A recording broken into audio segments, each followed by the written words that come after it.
Hi friends, ముందు పెట్టిన వీడియోలో చెప్పాను మా అల్లారామ్కి బెలూన్స్ పగలగొట్టడం అంటే చాలా ఇష్టం అని.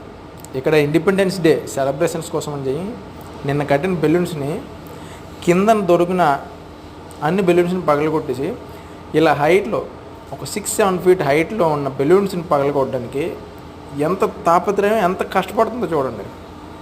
ఎంత మొండిదంటే అనుకున్న పని చేసేంత వరకు వదలదు. ఇలాంటి మొండి వాళ్ళు మీ ఇంట్లో ఉన్నారా? ఉంటే కొన్ని ఇలాంటి మొండి విషయాల్ని ఎంకరేజ్ చేయొచ్చు, బట్ కంట్రోల్గా చేయండి. మా అల్లరమ్మ మొండి మీకు ఎలా అనిపించిందో కామెంట్ చేయండి. మీ ఇంట్లో ఇలాంటి అల్లర వాళ్ళు ఉంటే వాళ్ళ పేర్లు ఖచ్చితంగా చెప్పండి కామెంట్స్లో. చూడండి, అసలు 2-3 సార్లు ట్రై చేసింది, దొరకకపోయినా వదల్లా. వావ్, అయిపోయింది. మీకు నచ్చితే లైక్ చేయండి. Thanks for watching.